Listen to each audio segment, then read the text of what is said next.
So you should have like the head of the laboratory, micro teaching laboratory, and then you have to report to the, and then you will be scheduled to do micro teaching. And also it's more sophisticated to not only one teacher, but let's say like more than one or to assess your micro teaching.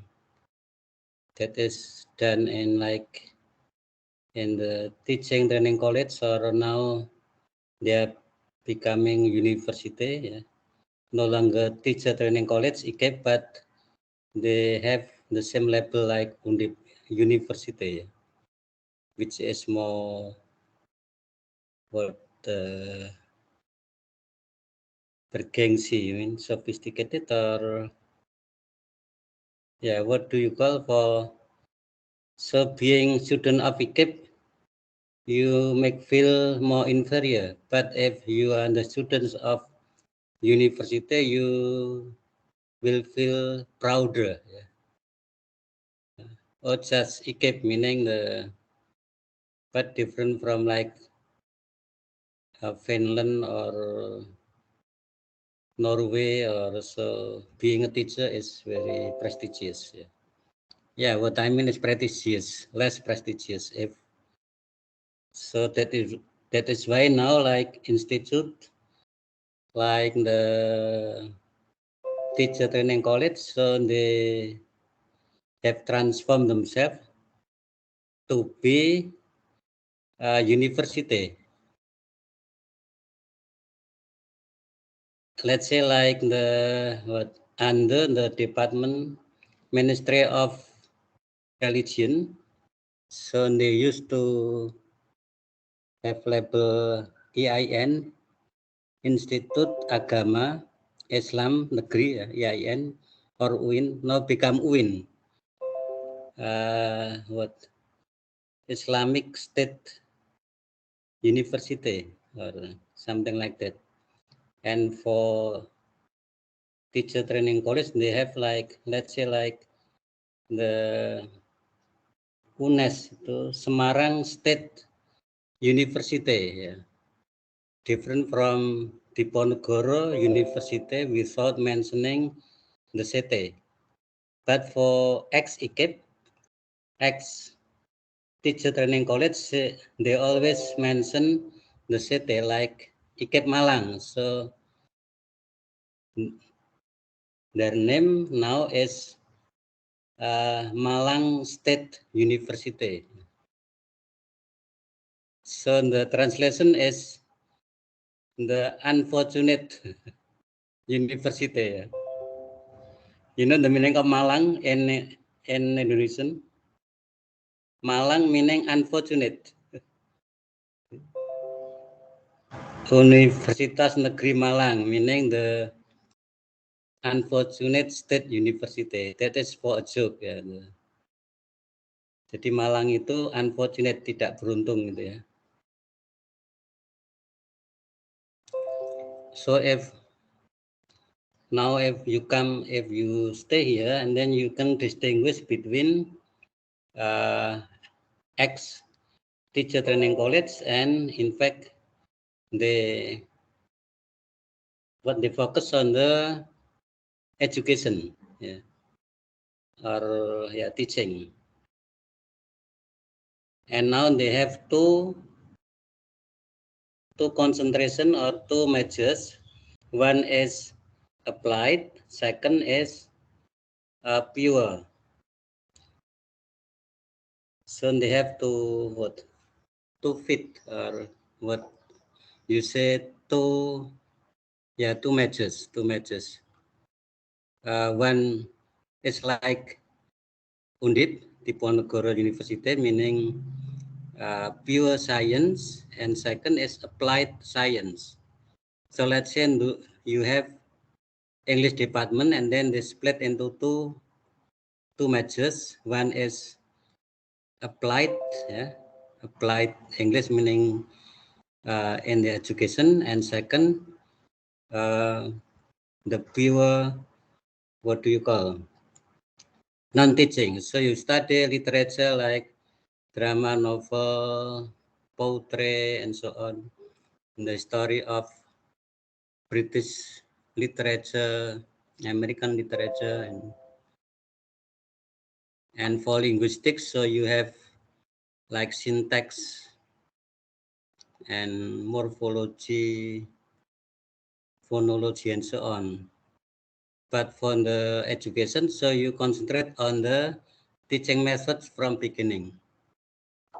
So it is kind of the what dilemma between whether so if you study at Undip, meaning the focus is on the substance, meaning what the science or pure science, but the method uh, is not is not prior, prioritized. Yeah.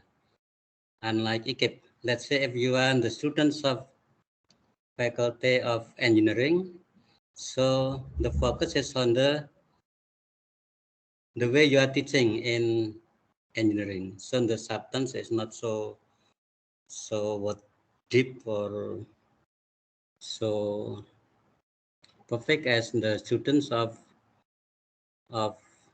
like Undip, yeah, Diponegoro taking science. You know what I mean? Pure science and applied science. Yeah. So now ex-equip for teacher training college, so they have two matches, yeah. But Undip only one. That is the one train or one one foot, ya satu kaki.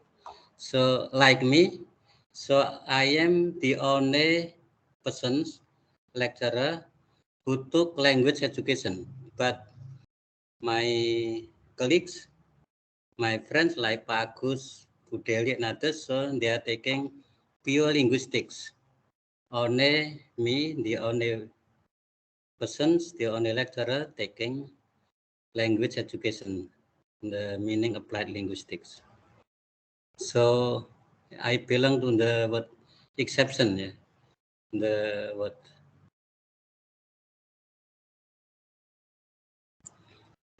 yeah, okay. So today we will discuss the second chapter and will be presented by group 2, yeah, about the first language acquisition. Is it right, Arvina? Yes, sir. Okay, and the presenters? Today's Francis. presentation is Francisca and Iponda, sir. Okay, Francisca and Iponda. Iponda. Ifonda. Okay, yeah, okay. Please prepare yourself. Okay, sir. Thank you.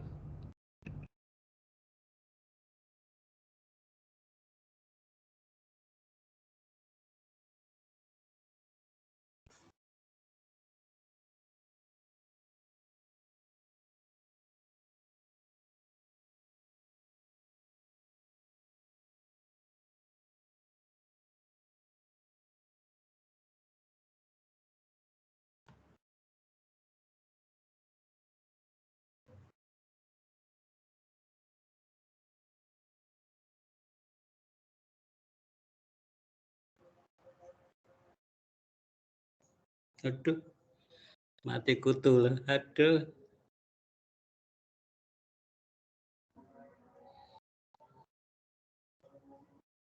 Listriknya mati. Payah.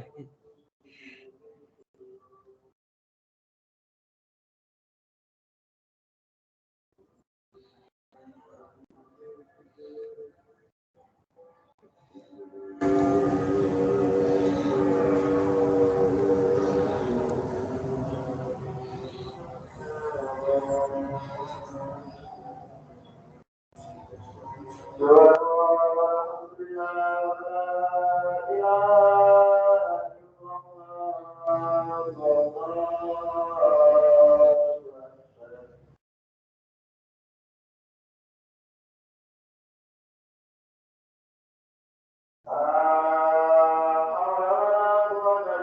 ready? Hello? Hello, sir. Should we Yeah. start for just wait 2 minutes? Yeah. So should we start now, sir?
Hello? Hello, sir. Oh, yeah. So should we start now? Okay, yeah, you can start now. Okay. So good morning, everyone. Good afternoon, everyone, and good afternoon, sir. So for today's teaching method class, for this very nice Saturday session, we are going to present about first language acquisition, which will be presented by Group 2 that consists of me, Francisca Inapaskawur, and Anisia Ifonda Seran. And in this chapter, it is designed to outline the theories and also the issues in the first language acquisition, which we can build an understanding of the second language acquisition. So first, we have to know what is first language acquisition first. So first language acquisition is the first words that child speaks or says, and it's the process by which the child learns, speaks, write, and it is the initial stages of language development in humans infants. So children begin learning their language since they are babies with Sorry, please move your PowerPoint. Please on move. Oh, not yet, sir. Yeah, yeah, okay, yeah.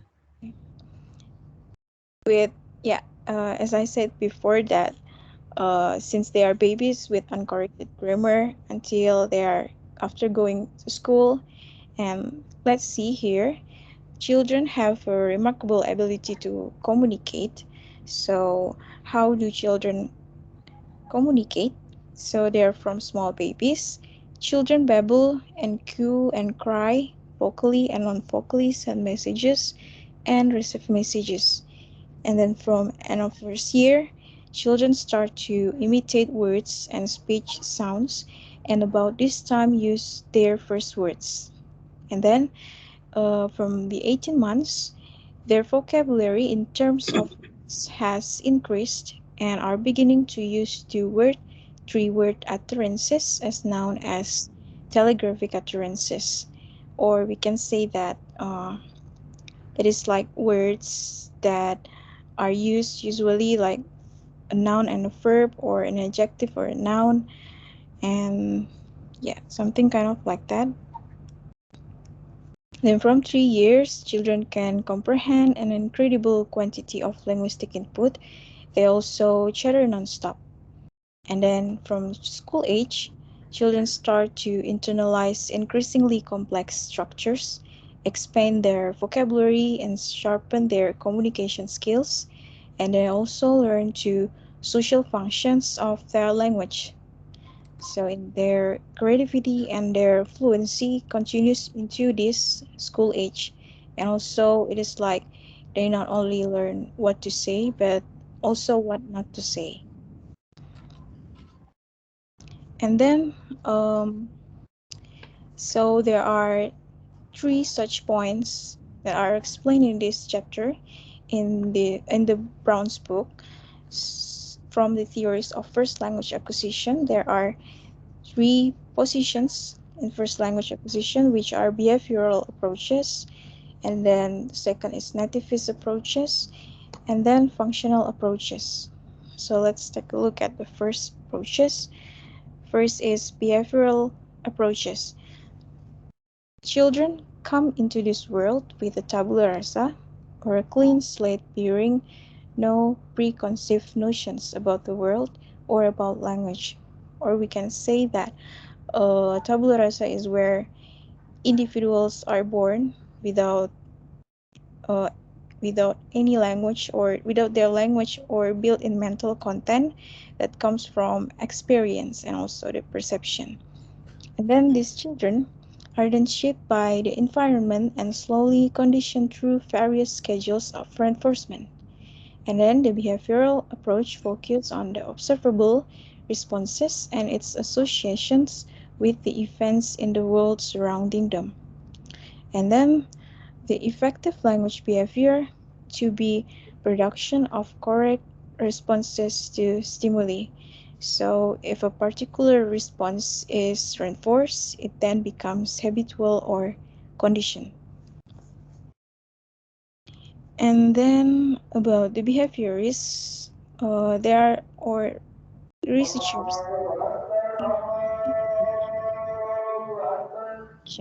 as so let's take a look at here. Imitation. It is a word which part or synthesis example. What we would you like some biscuits and juice? And the child really that biscuit and juice. It is like word repetition of someone else's utterance. It is repetitive. For example, like I can do it, you can do it, we can do it. So it is like repetitive manipulation of form. And basically, behavior approaches is proposed by Skinner. So it Skinner's theory was an extension of his general theory of learning by operant conditioning. So in here, operant conditioning, it refers to conditioning in which the organism or human being emits a response or operant utterance without observable stimuli, that operand is maintained by reinforcement. Behavior is controlled by its consequences. When consequences are rewarding, behavior is maintained and is increased in strength. When consequences are punishing, or when there is a total lack of reinforcement, the behavior is weakened and eventually extinguished. Also, there are other behavioristic theories that propose some theoretical positions. So one of these positions is like from Charles Osgood, which is mediation theory.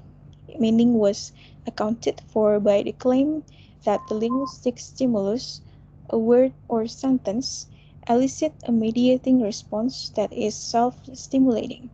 Charles Osgood, 1953 and 1957, called it a representational mediation process, a process that is really covert and invisible. In fact, some ways mediation theory was really a rational or cognitive theory masquerading as behavioristic. And yet, another attempt to account for this first language acquisition within a behavioral framework was made by also Jenkins and Palermo is 1964. They claim that the child may acquire frames of a linear pattern of sentence elements and learn the stimulus-response equivalences that can be substituted within each frame. Imitation was an important aspect of establishing stimulus-response associations. So basically, behavior approach is more related to that's how the children learn language by uttering words or phrases, getting a positive reinforcement, and also, yeah, that's how language comes to be. And about the second approaches, which is Nativist Approaches, this theory was proposed by Noam Chomsky. The term nativist derives from the fundamental assertion that language acquisition is innately determined, that we are born with genetic capacity that allows us to have a systematic perception of the language around us, which results in the construction of an internalized language system. And then he claims that human beings are born with a built-in device of some kind that predisposes them to acquire language. And then this device is called the little black box or language acquisition device or LID. The importance of LID is LID is the imaginary black box that is located somewhere in the brain, and then in order for the LID to work, a child needs access to samples of a natural language, which serves as a trigger to activate the device. Once the LAD is activated, the child is able to discover the structure of the language by matching basic knowledge of grammar with the structures of language in the environment. And then universal grammar. This is the new term for language acquisition device. And then also from McNeill in 1966 in this Brown's book that is written describe LAD as consisting of four innate linguistic properties. So first is the ability to distinguish speech sounds from other sounds in the environment, and then the ability to organize linguistic data into various classes that can later be reformed, and then knowledge that only a certain kind of linguistic system is possible and that other kinds are not, and then the ability to engage in constant evaluation of developing linguistic system so as to construct the simplest possible system out of the available linguistic input. And more recently, researchers focuses on what has come to be known as universal grammar. So, what did the universal grammar attempt to discover is that all children, regardless of their environmental stimuli or the language they hear around them, bring to language acquisition process. So this the study in the universal grammar look at question formation like word order or any clauses, subject relation, and other grammatical phenomena.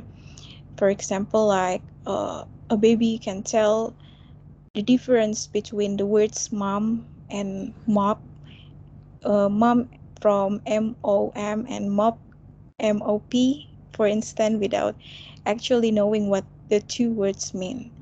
And then, like, second is pivot grammars. The early grammars of child language were referred to as pivot grammars.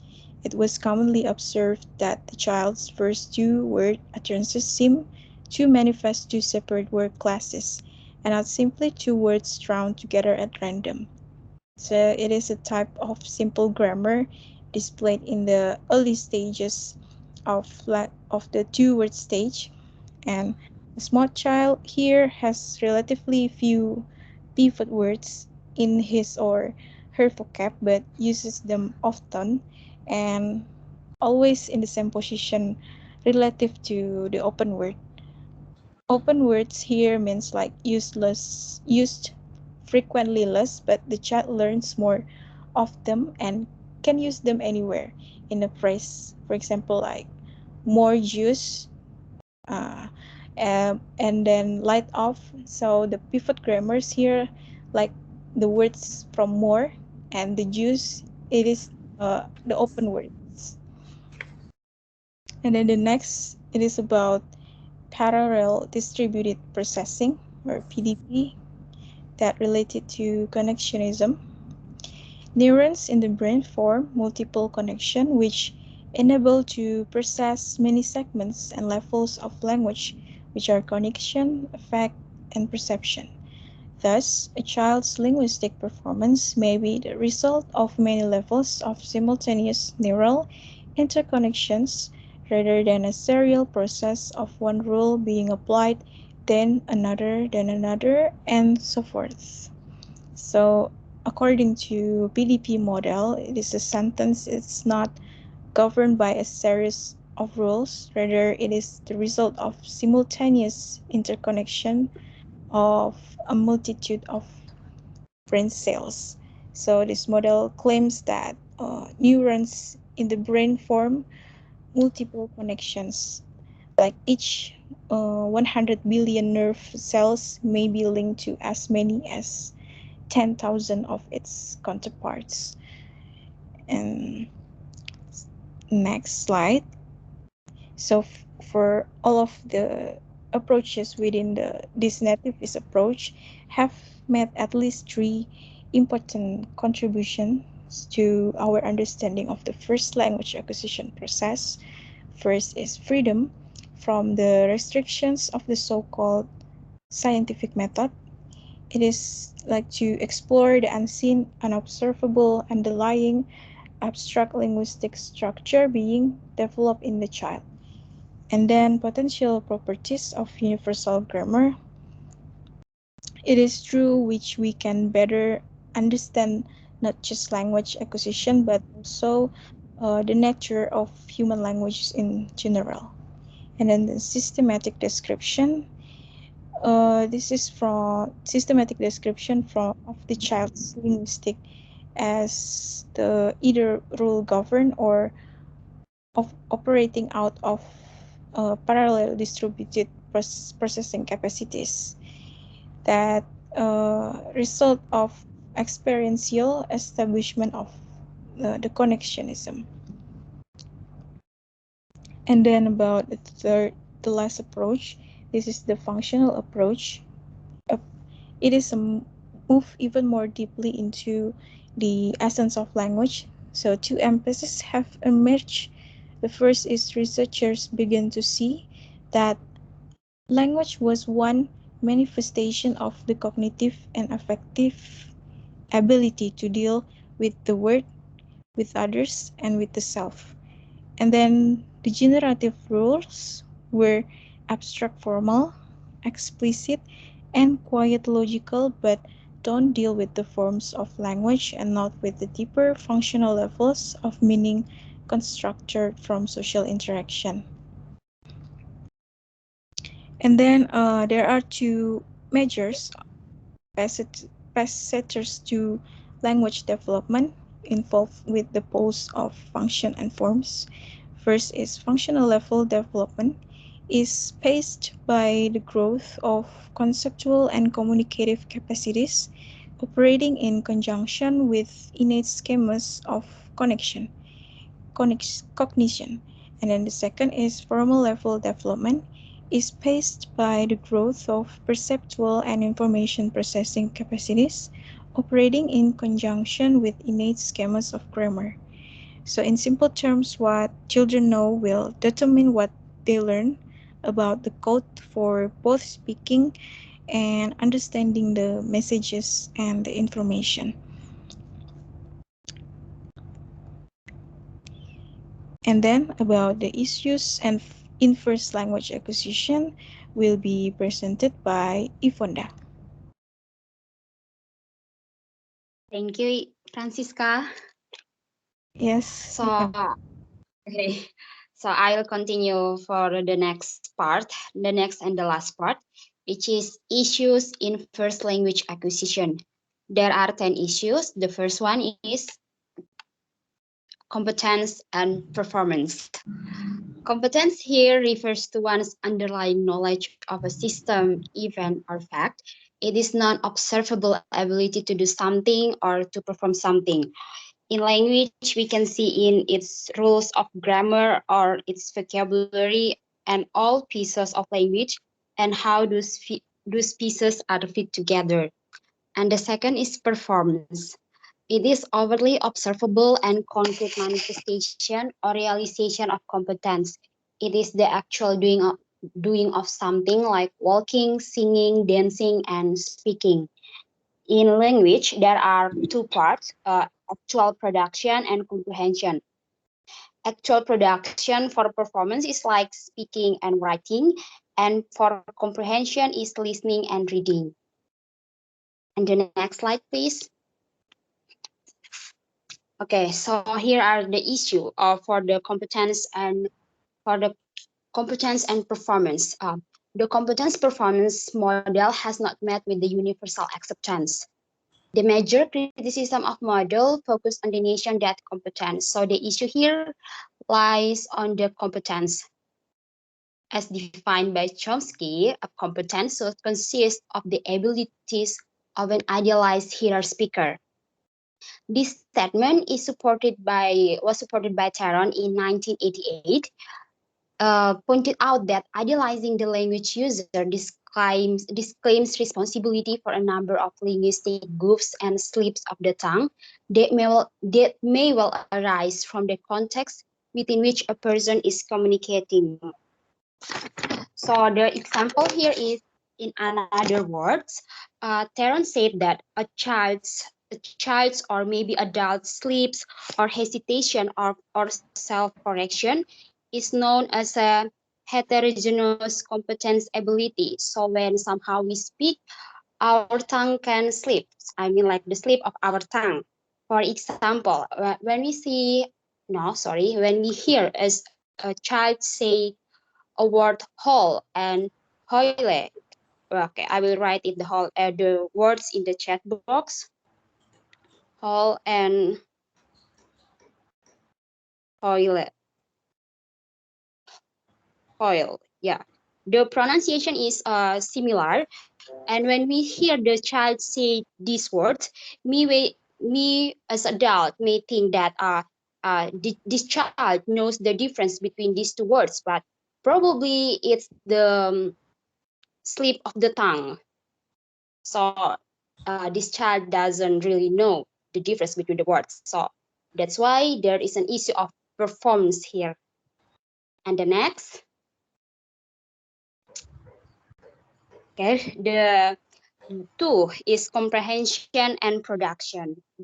The second issue is comprehension and production. Um, Production is more directly observable, but comprehension is much performance, a willful act. In child language, most observational research evidence points to the general superiority of comprehension over production. Children seem to understand more than they actually produce.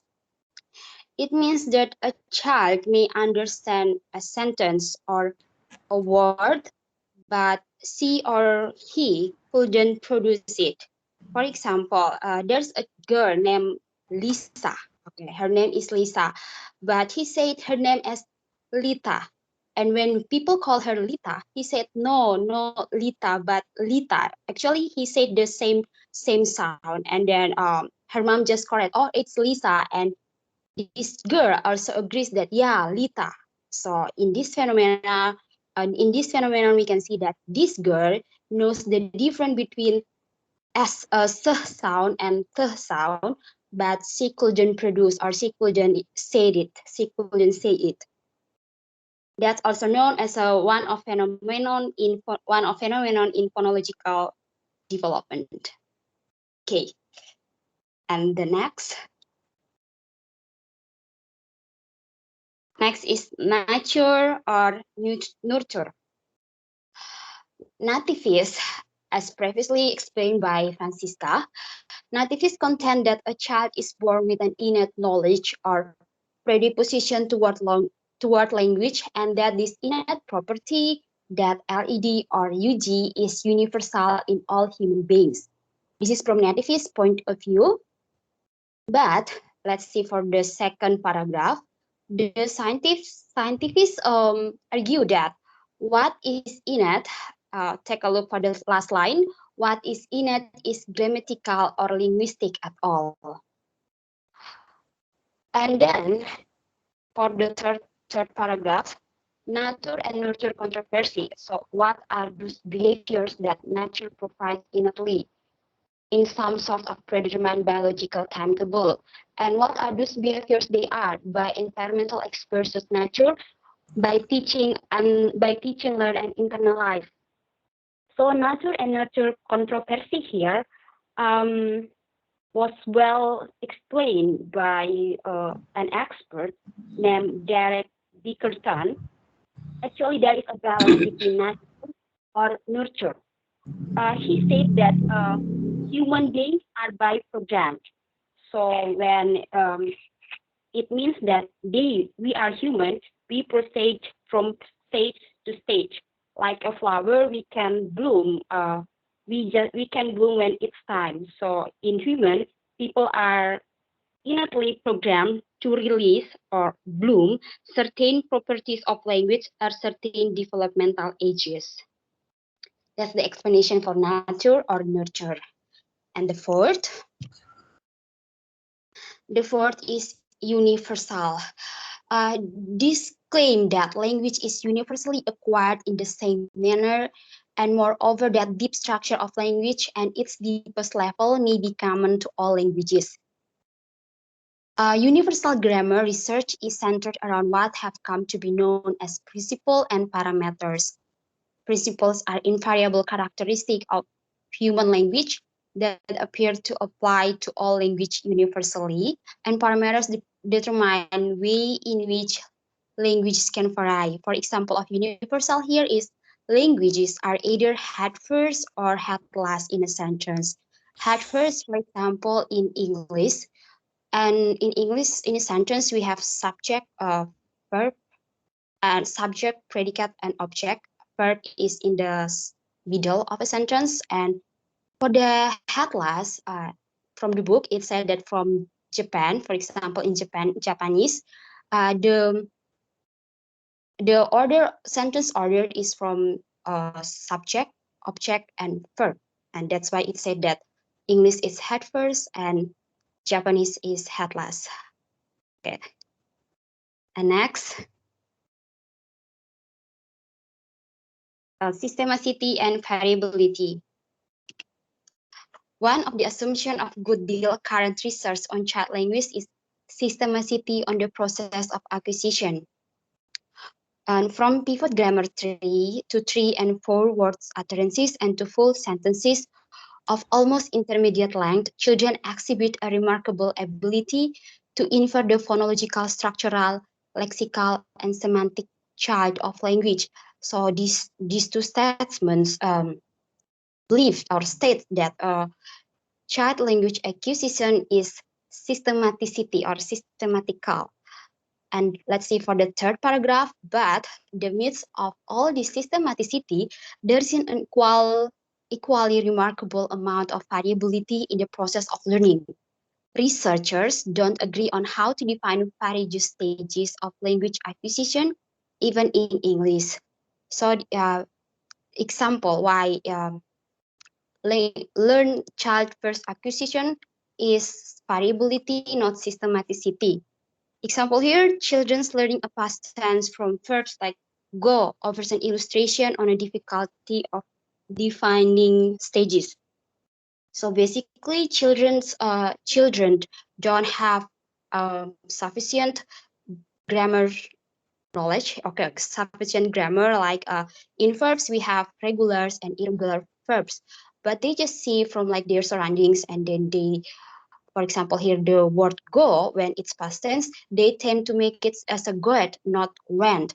But when they enter to the school, when they enter school, they learn about the difference between irregular and regular verbs.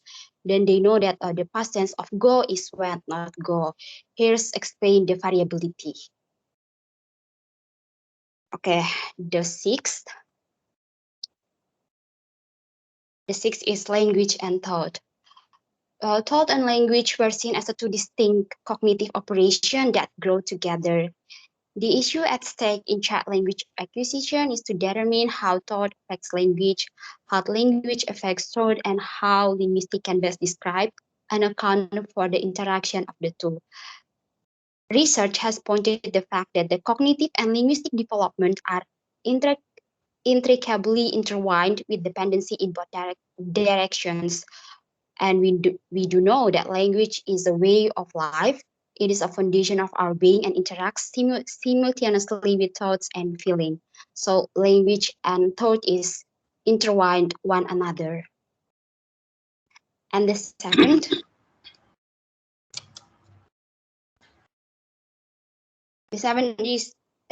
is imitation. We think that children typically as imitators or mimics, and then conclude that imitation is one of the important strategies a child uses in acquisition of language. Well, that conclusion is not inaccurate on a global level. Research has shown that echoing is particularly silent strategy in early language learning and an important aspect of early phonological acquisition. So it's more like echoing than mimicking or imitating. But imitation is also consonant with behavioral principle of language acquisition, principle relevance at least to the earliest stages. Next.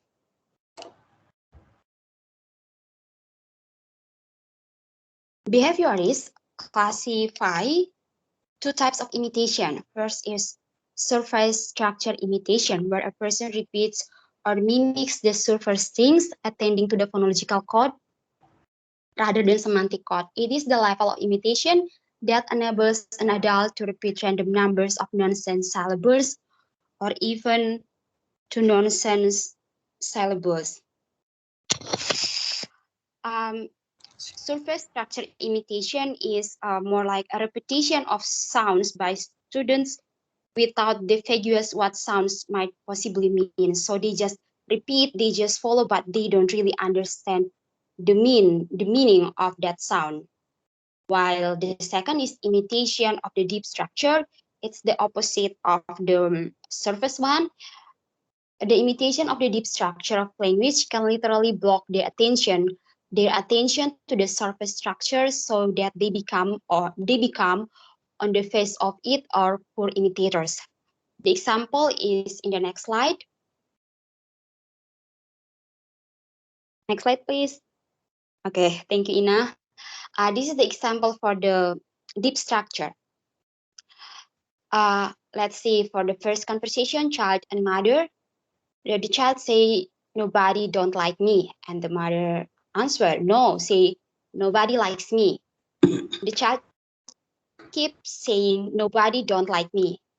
And the mother keep correcting, no, now listen carefully, say, nobody likes me. And again, the child say, no, nobody don't likes me. So if we see here, it's grammatically incorrect. But what the child tried to convey here is, the child tries to convey here is not the sentence, but the here his or her emotion. So it's not like the just the repetition of sounds, but more like the truth value of his or her utterance. Okay, and next, the eighth is practice and frequency. Yeah, okay. It is a it is common to observe that children conclude that they practice language constantly, especially in the early stages of a single word, and then toward utterances and so on. A behavioral model of first language acquisition would claim that practice, repetition, and association is the key to the formation of habits by operant conditioning. The frequency issue may be summed up by noting that nativists who claim that the relative frequency of stimuli is of little importance in language acquisition. It will appear that the frequency of meaningful occurrence may well be more precise refinement of the notion of frequency. So in this issue, we can see that it's tried to state that frequency is also important for a child when they acquiring their first language. It is totally show that it shows that it's against the statement or the belief of nativists. And the next, okay, it's input. The speech that young children hear is primarily the speech heard in the home, and much of that speech is parental speech or the speech of other siblings. So input and imitation have similarities, I think. The importance of issue lies in the fact that it's clear from more recent research that adult and peer input to the child is far more important than nativists earlier believed. So this is again it against the belief or argue the statement of nativist approach or nativist belief. Adult input seems to shape the child's acquisition, and the interaction patterns between child and parents change according increasing language skills of the child. Nurture, and environment in this case are tremendously important, although it remains to be seen just how important parental input as a proportion of total input. I think you can read it yourself if it's still not really clear. And the last one, please. Yeah, the last one is discourse. Here's there are a statement from Gleason 1982. While it is used to be generally held the mere exposure to language is sufficient to set the child's language generating machinery in motion, it is not clear that in order to successful first language acquisition to take place, interaction rather than exposure is required. Children don't learn language from overhearing the conversation of others or from listening to the radio, and must instead acquiring in the context of being spoken. So I think it's trying to highlight that speaking and listening should go balancedly. And the next, it's still supported by Sinclair. I mean, like discourse issue, also supported by Sinclair and Coderhart, 1975, proposed that conversation can be examined in terms of initiation and responses. What might in the grammatical sentence-based model of language be described as a sentences, clauses, words, and morphemes are viewed as a transaction, exchanges, moves, and acts. The child learns not only how to initiate a conversation, but how to respond to another's initiating utterances. So it is important that the child to have background knowledge, like the grammar. So when they are speaking, or they in a context they speak with their friends or whoever, they know how to respond because they know the context and they have sufficient knowledge about what they are about to say. Okay, that's sum up the 10 types of issues for this chapter. And the last one about the summary, the conclusion, will be delivered by Francisca.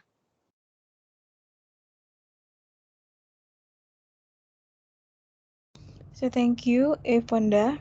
So the conclusion of this chapter is by studying the theories and issues in children's language, we can briefly characterize the current stage of children's language research and also highlight some of the key concepts that have emerged in shaping the understanding of how babies learn to speak and eventually become linguistic beings who advance. So that's all from our presentations. First language acquisition. Thank you for your attention, and I give it back to Sir. Okay, thank you, Thank you, sir. Francisca and Fonda, for your presentation. I suppose it's well organized. Also, your voices are clear. So now we come to the discussion, question, answers, or comments. So we can select which one are supposed to be more essentials for us concerning what understanding of first language acquisition, which will be connected to related to the second language acquisition.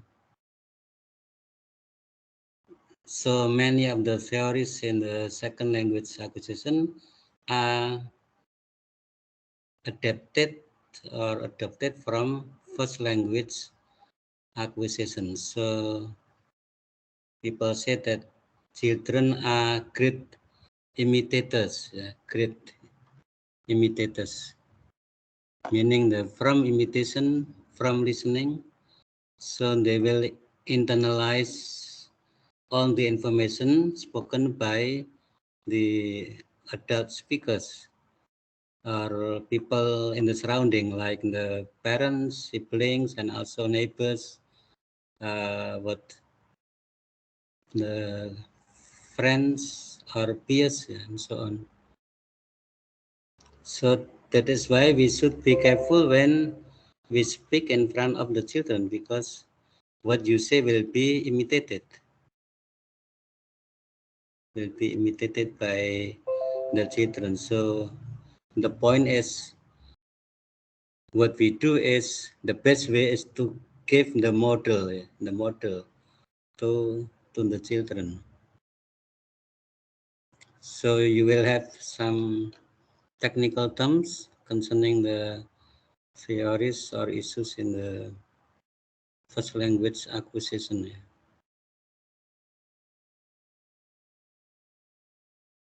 And now the between first language, second language, the border is so thin. Yeah. Unlike me, when I belong to the baby boomers, the born in 50s. Yeah. So in my time, I got English after I went to secondary school. Yeah.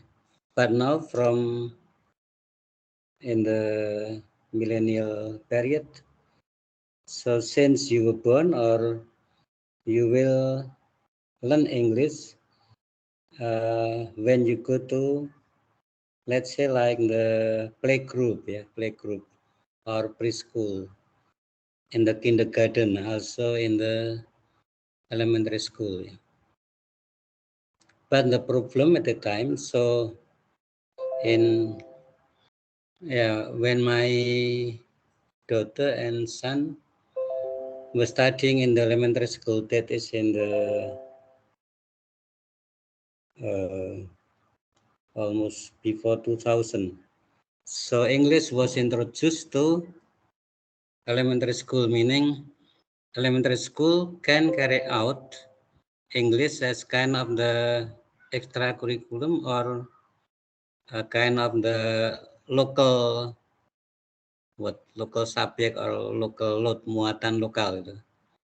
But the problem is how to hire a good English teacher, and then what they can do, what they could do at the time, just recruiting the existing teachers. Because if you hire, let's say, like graduates of D3 program or even S1, so you have to to spend more money. And if for public school, usually they don't have enough money to to hire a good English teacher. So only in the private schools could hire what good English teachers. Let's say like the recruited from undergraduate level or at least D3 program. So what happened? So uh, let's say what my children got from school in terms of pronunciation, in terms of grammar. So meaning that my children got the wrong direction in learning second language, that is English, during their study in the what, elementary school. Let's say what I remember is when my son pronounced lidah, so he would say tong. Yeah.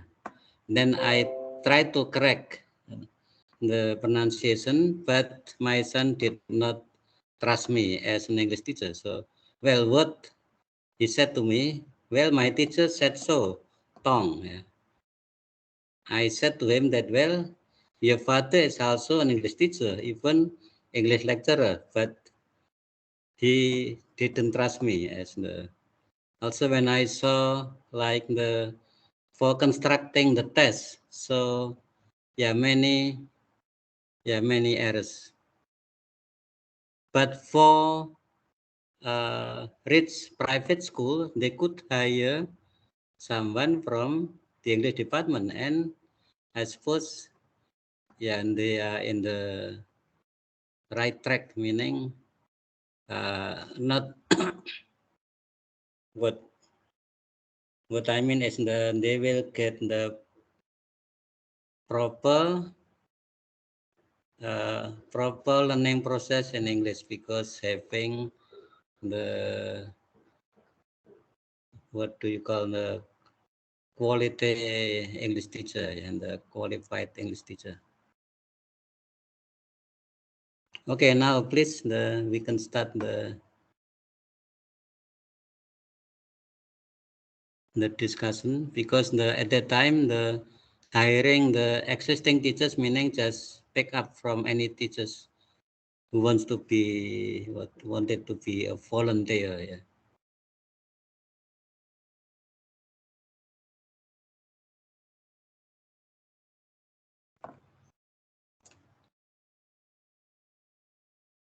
Filenya dikirimkan ke WA group saja,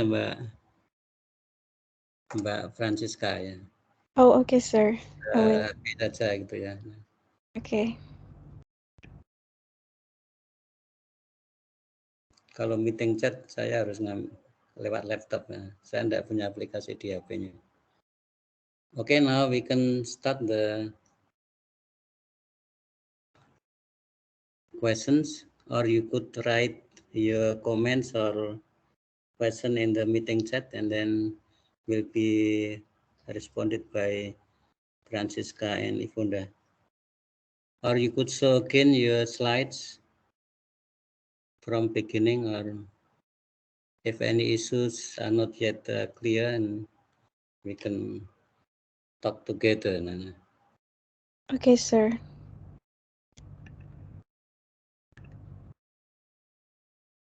I'm not like in the novel. What do you call if you know everything? The term what is the if you know everything like God? No, but we don't know everything. The material is just too much that we Yeah. have to read Okay. it again from the Okay. beginning to be No, able to my find questions. yeah. That's Okay. My question is there is a term if you know everything like God. It is what is the term like in the novel in the all fiction? knowing. Yeah, omniscience. And if you are very powerful, if you are very powerful, what is it? Omnipotent. Yeah, omnipotent. Yeah, omniscience. Or yeah, let me. Let's Just correct it. wrote it.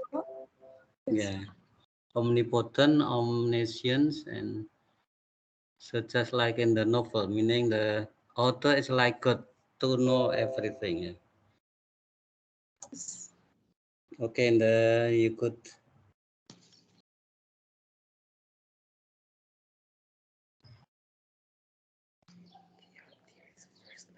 the slide, the next slide. Yeah.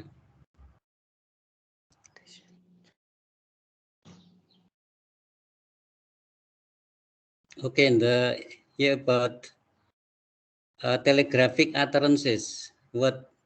Why is it called telegraphic utterances? To the group or to everyone? Why is it called telegraphic Uh, utterances? That is yeah. the like a two words or what's or two words? Yes, sir. It the words has increased and beginning to use two word and three word utterances like words that are usually used with a noun and a verb and adjective and a noun, something kind of like that. Yeah. So my question is why it's called telegraphic utterances? So they only use, let's say, like noun, verb, yeah, adjective, yeah. So when we talk about what sentences are, so it contains like the main words and also what do you call subordinate or auxiliary words, pembantu ya, or we say accessory ya. So let's say like we say contain words and the second one satunya namanya contain words meaning dealing with the content and second class is called function words kata fungsi ya. So let's say like the noun verb adjective ya adverb belongs to the content words and then we have the function words like let's say prepositions articles conjunctions yeah and so on yeah so why it is called telegraphic utterances because they imitate the language of telegraph. If you I don't know I suppose you did not experience telegraph period in the past. Anda tidak mengalami itu ya zaman telegraph, so you did not experience telegraph period. So if someone send a message using telegraph, and then you have to go to the post office and then you type ya, the type because the cost will be counted based on the number of words. So if you write the complete sentences grammatically, so you will pay more money, meaning it will be expensive. So telegraph is only used when it is in the what emergency. Let's say like uh, notifying or informing about someone's death or the any what emergent news. So you only Is it select. telegram, sir? Yes, Is it yes, yeah, yeah. telegram? Telegraph like telegram. Yeah. Select the content words. Yeah, So I leaving experience it. like articles, conjunctions, and saya sakit mau pulang atau apa gitu. So you omit a lot of words so that you can pay less. If you write complete sentences, you will pay more because the cost will be based on the number of words. Like artikel a itu sudah, so there is a price for just one letter a or the or what n. So omit, meaning that just like the way the children speak when they are in the early years on the telegraphic utterances, like telegram or telegraph, yeah, in my time, yeah. 2000 berapa, 60s to 70s, like postcard, yeah. So before internet appeared, yeah. Okay, next slide. Or any other comments? So ask your parents or your grandparents about the telegraph language.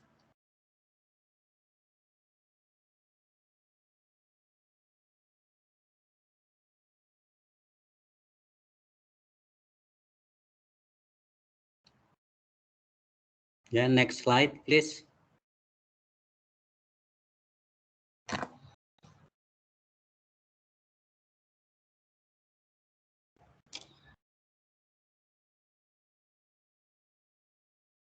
So research the what about research on the language acquisition or first language acquisition done by Prof. Sunjono, the late, yeah. He used to be the head of the linguistic department in the Hawaii University. And so he did research on his own grandchild for 5 years, following the development of the child's language, and then he wrote a book on that results, sponsored by I don't know by in the yeah from Germany, yeah, from Germany, meaning the in the linguistic community about belongs to the socio-linguistics and researching on the development of church language. Also like Douglas Brown research on his own two children. Yeah.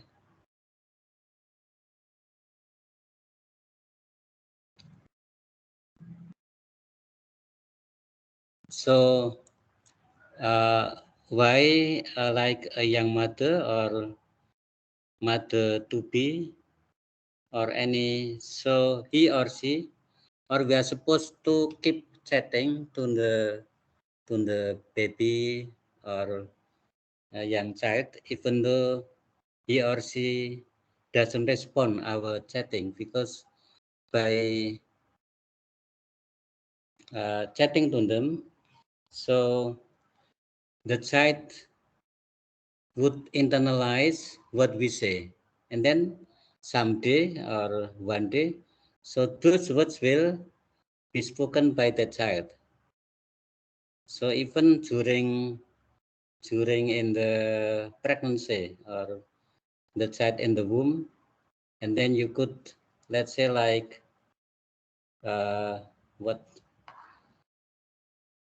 provide singing a song or certain songs or for Muslim, so you could play like the ayat suci to to the baby in the womb still in the pregnancy. Yeah. So people say that it's good for, yeah, good effects, good influence on the child.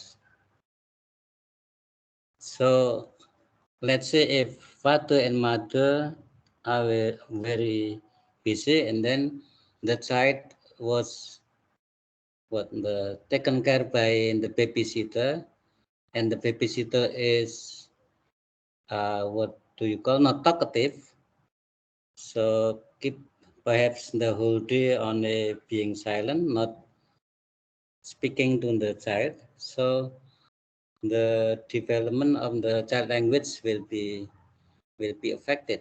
Meaning it's not because the it is always suggested that you should keep chatting, even though the baby does not respond. And you know the two cases about what uh, from siapa itu yang Lennyberg upon the golden age. So if meaning the language is not exposed from the childhood, so you will suffer from being dumb and also deaf. Yeah.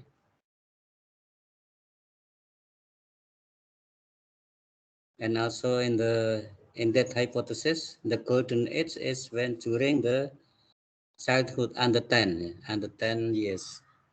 But after puberty, learning language is not effective, not as effective as when you are in the childhood before 10. Yeah. So there are two cases. Yeah. If you remember, the not mentioned by the presenters, perhaps about the names Victor and Jenny, also mentioned in the Brown's book. Ya, Mbak Francisca, ada enggak yang Anda baca? The cases of Victor and a kind of the natural research or research by by chance or something like. So Victor is a boy, crash in the plane crash. So the parents were killed in the crash, and Victor survived, and then brought up by the nature, meaning brought up by the animals in the forest. And then he was found by like social worker and then brought to the city, trying to be educated. So what he could say, because he was brought by the natural environments, only what the sounds on the voices of animals, like the growling, or like the wild what animals, and also the learning process fail. Yeah. So he could only pronounce 3 or 2 words because Victor was already in the puberty, 17 years old. So there are some films called like Tarzan, Tarzan, You know Masar Faras or Hen Faruk? Yeah, Tarzan, No, but I don't know. Film Tarzan, I suppose it is Tarzan. global film, about the Oh, Tarzan. Oh, you mean Tarzan? Tarzan.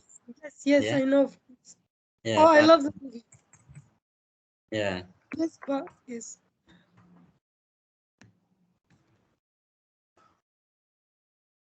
He was Yeah, brought Tarzan, by Tarzan, so yes, he was the child of the wildlife, in brought up in the forest, yes, Also, he was a hero, but he communicated with the animals, and not using human language, human but language. using the animal language. Yes, Also, in our country, we had several films concerning the forest boy, like Tarzan masuk kota, meaning Tarzan goes to the city. Yeah. So because the culture in the nature is different from the nature in the city, meaning the what civilized people and the second case is Jenny. Yeah, Jenny. So the first case is a vector.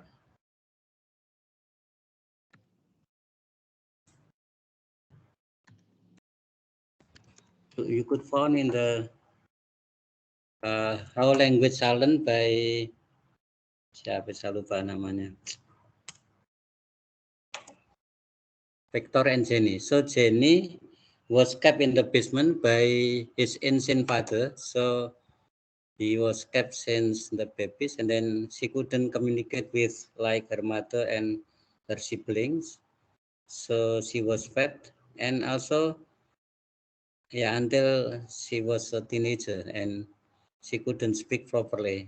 Also shaped by a social worker trying to be educated, but the same like Victor, the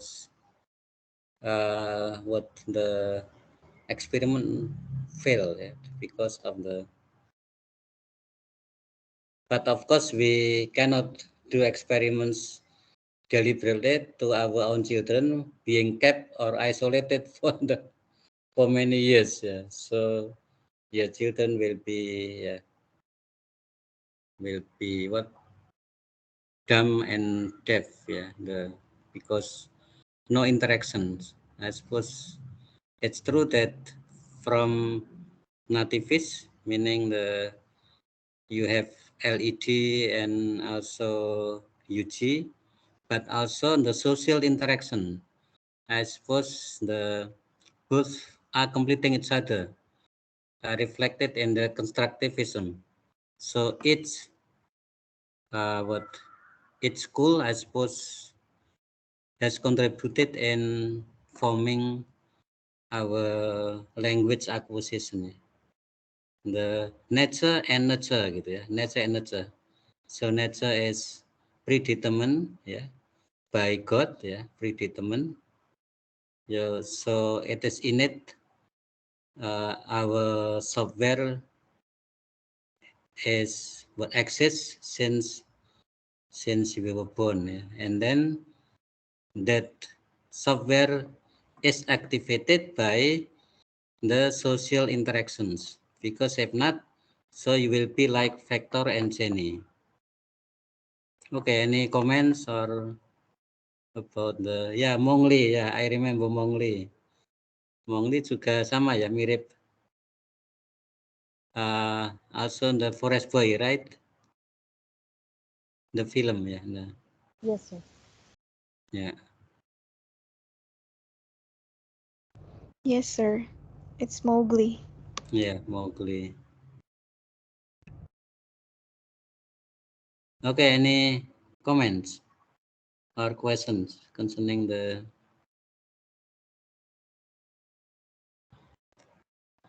also okay in the a bit. So why some people ignore let's say it deals with public ethics there. Let's say like throwing garbage carelessly, and you are in the red runners, meaning apa itu? You violate in the traffic light, and then also you what do you call salivate carelessly, meludah sembarangan tempat atau apa itu yang the mukus. So because when you were in the childhood, and there was no what do you call uh, educating or about the calculating calculating the values or axiology about values between good and bad, meaning this is bad, this is good. And then when he or she has grown up or becoming the adult person. So sometimes he or she ignores about kind of ethic, meaning the, let's say like smoking in the public, yeah, like in the public transports, public place, yeah. They don't care about someone or other people. Perhaps they don't like what the smoke, yeah. Meaning it is because they were not educated, they were not conditioned by what that value axiology. Yeah.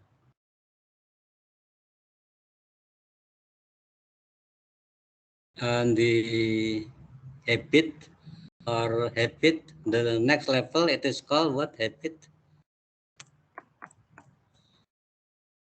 Habit yang tingkatnya lebih tinggi. So higher level of habit, what do you call?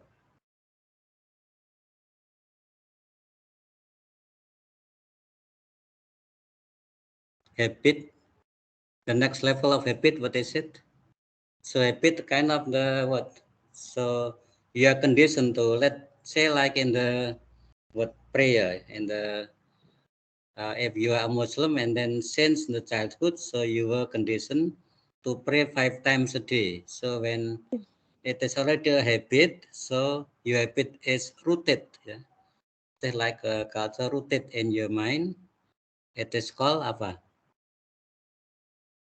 And Farouk, what do you want to say? Uh, you mean, but if we are getting used to do something like every day? Yeah, the already rooted, and you will be militant in your ritual, yeah, as a Muslimah. Yes, yes. What do you call So it? we say it's habit. I mean, Yeah. I don't know. So plus You mean US. the first level of Yeah, the next level for habit, meaning a habit which is rooted in your mind, in your heart. Uh, so yeah, it's I don't quite know. hard to exchange to change. Yeah.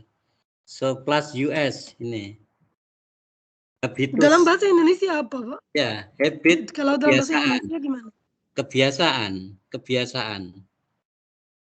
Habit itu kebiasaan. Iya, Kebiasaan kalau praying kebiasaan itu 5 times a day itu kebiasaan. And when it is rooted, it iya, is called habitus ya namanya. Coba cek in the gadget. habitus.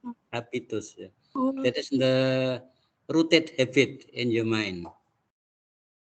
Jadi sudah tidak bisa. Actually, in Arabic, we don't have a word for that. I think it is the same as habit. I mean. Yeah, habit, and then we have habitus. So habit is first level, and then the next level called habitus, meaning a habit which is rooted.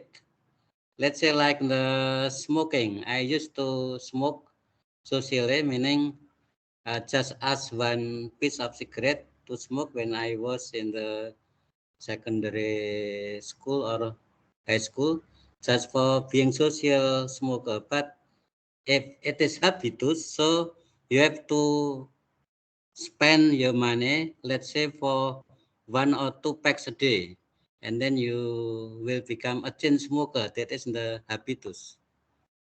Like addiction, right? Yeah, addiction. Yeah, the tend to be addicted. But like the can be addicted, but also like if you what solat, if you pray 5 times a day and you never miss one, if you miss and then you feel guilty, that is the habitus. Habit, rooted habit, yeah, in your mind, in your heart. Yes. I didn't know the word habitus before that. Thank you, Pa. I see, yeah. So you can check in the gadget. Yes, Habitus, yes. yeah.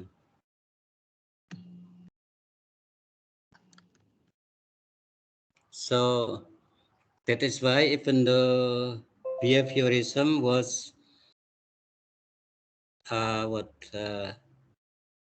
was sharply criticized by another school, let's say like in the time of what after the let's say in the communicative approaches, but behaviorism meaning underlying theory for teaching, but it still applies for like when we are teaching the children, young learners. So behaviorism reflected in the audiolingual method, I suppose it is still suitable. So when you teach children, so you don't talk about rules, the abstract thing, but uh, ask the children, ask the young learners to imitate you, right? Imitate, memorize, imitate, practice. So you don't talk about the rules, but when you are teaching adults, and then you can start from the rules, which is abstract. Yeah. So just the children are conditioned, like in the what Skinner, ya, learning apa itu yang namanya apa? Uh, conditioning operant atau apa itu ya. So just like because the theory was based on the animal experiment, yeah. So like Pavlov and Skinner, so they did experiment on the animals. Let's say like the smart animals. So why they are smart? Because of the number of brain cells. Yeah? So you know the number of cells. If we could start from a fly, you know fly ya. Fly itu apa Mbak Erwina? Mbak Ifunda? Fly. What is fly? A fly is lalat ya. Lalat a fly has 10 ya. Yes, Ya lalat ya. Lalat or a fly has 10,000 brain cells, only 10,000. And then next apa itu ya? A dog 5 millions brain cells. Then monkey 10 million brain cells. And for human beings have 100 million cells, brain cells. Yeah, 100 million brain cells. That is why we select certain animals like monkey or dog for experiments. Oh sorry, mouse ya. Mouse also has the mouse itu 5 juta atau 5. So you can check in the learning revolution itu ya. Learning revolution.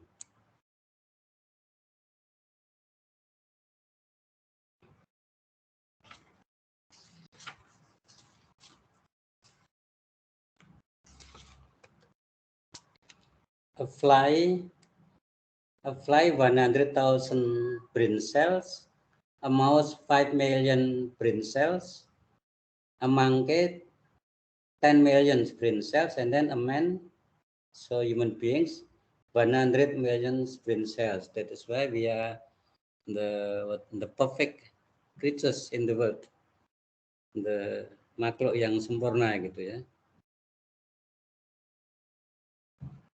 And you know the structure of our brains. So the first level is called reptilian, the place in the low level. What in your neck ya, yang paling bawah itu ya.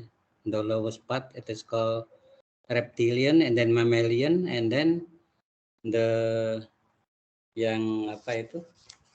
Yang paling atas that is to think itu ya. Untuk berpikir ya. To talk, to create.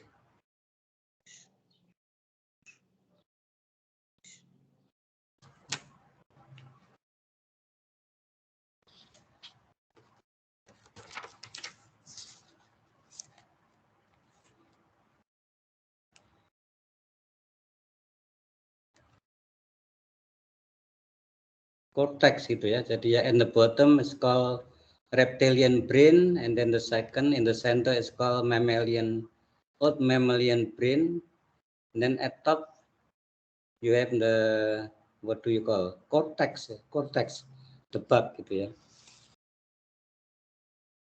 Ini saya potretnya gitu ya.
Nah itu gambarnya. So you could check in the gadget about your brain's level ya, brain's level.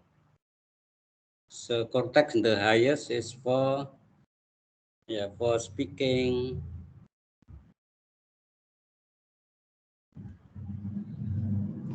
for thinking ya, for hearing ya, thinking, talking, apa ini? Saying, hearing, and creating ya.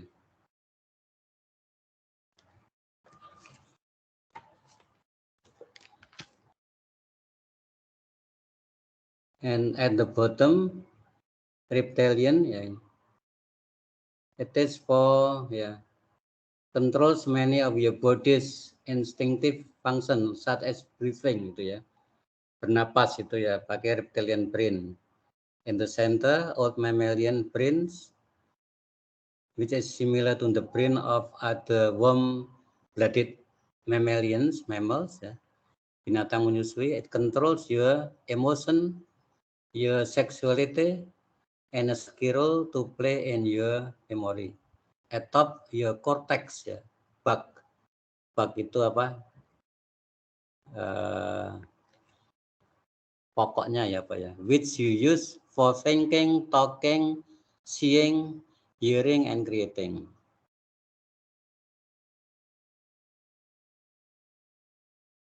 So that is why again back to the Skinner or choosing animals for the experiment. Let's say like for their experiment using dogs or monkey or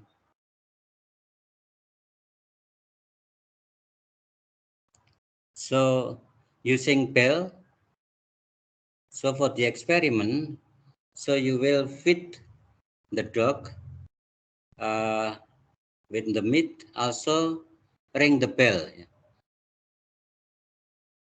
So because of the conditioning, so if you ring the bell and plus giving the meat, provide the meat, so the dog will salivate.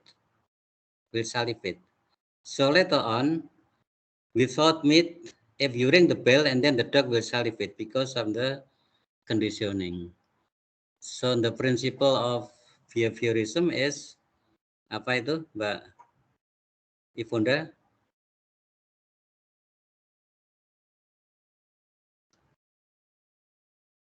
Stimuli, response, reinforcement.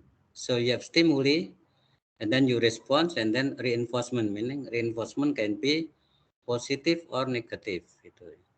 That is based on the animal experiment, and then it is applied to human learning.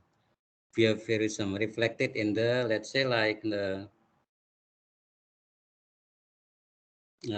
direct method and also ALM or oral approach. So if you remember English for 900, So you can check in the video about how to teach audiolingual method.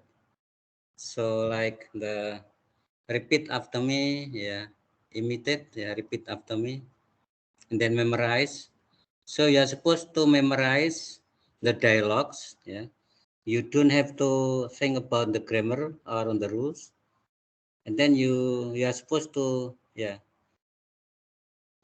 what menghafalkan, meaning you are supposed to express dialogues without thinking, without the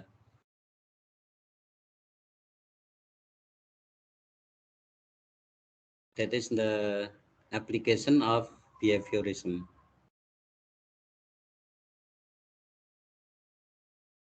But in the cognitivism, meaning, so in the behaviorism, you are not considered thinking beings, yeah, just like burung beo. What is beo in English? Burung beo. And Faruk or Ifunda, Francisca or Erwina, apa itu burung beo? Meaning the Burung apa? Parrot. beo. Yeah, parrot. Sorry, yeah, parrot. Yeah, parrot. Yes. Parrot, meaning the bird.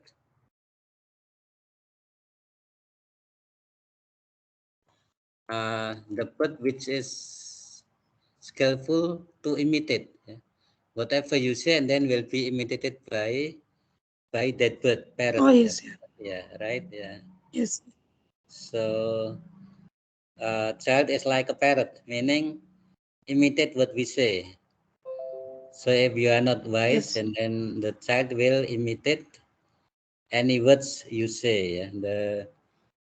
So you could understand why sometimes a certain family, yeah, a family in which or where the parents always say bad things, bad words, yeah. We say kata-kata mutiara, meaning wise words in the opposite meaning.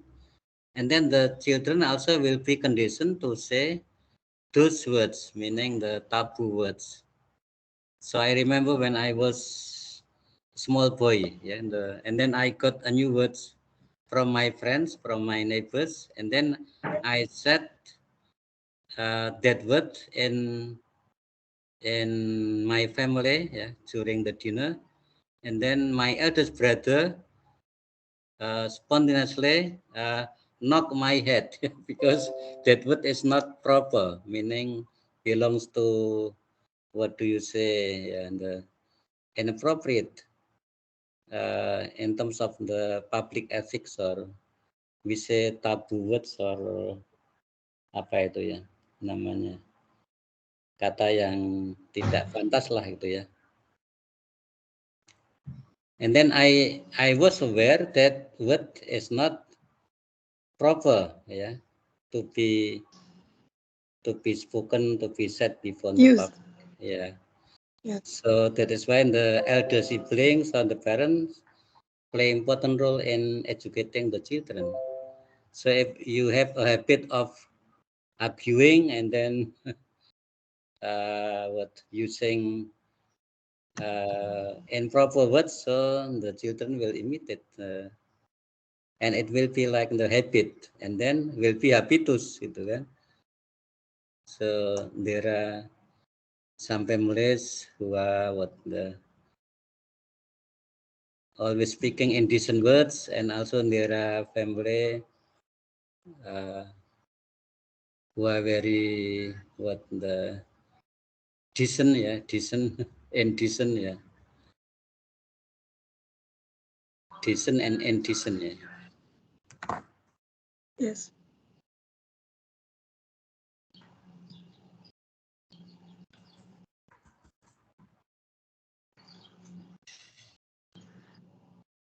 Kata yang pantas dan tidak pantas, gitu ya.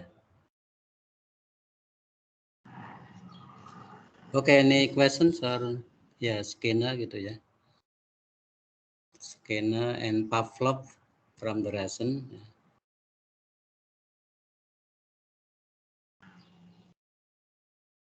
Sampai jam berapa Mbak Erwina?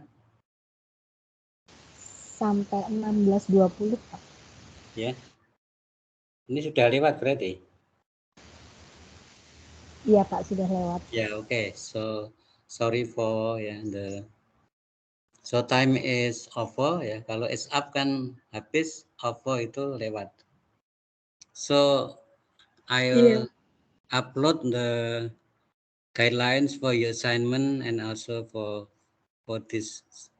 So you're supposed to write as usual an article, yeah, and also micro teaching. I suppose I'll try to provide you the steps in Zooming, or I suppose everyone is familiar with the Zoom's cloud meeting gitu ya, using Zoom untuk merekam itu ya, yang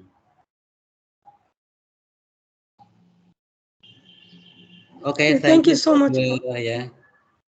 See you next week, next Monday. Yeah. Inshallah.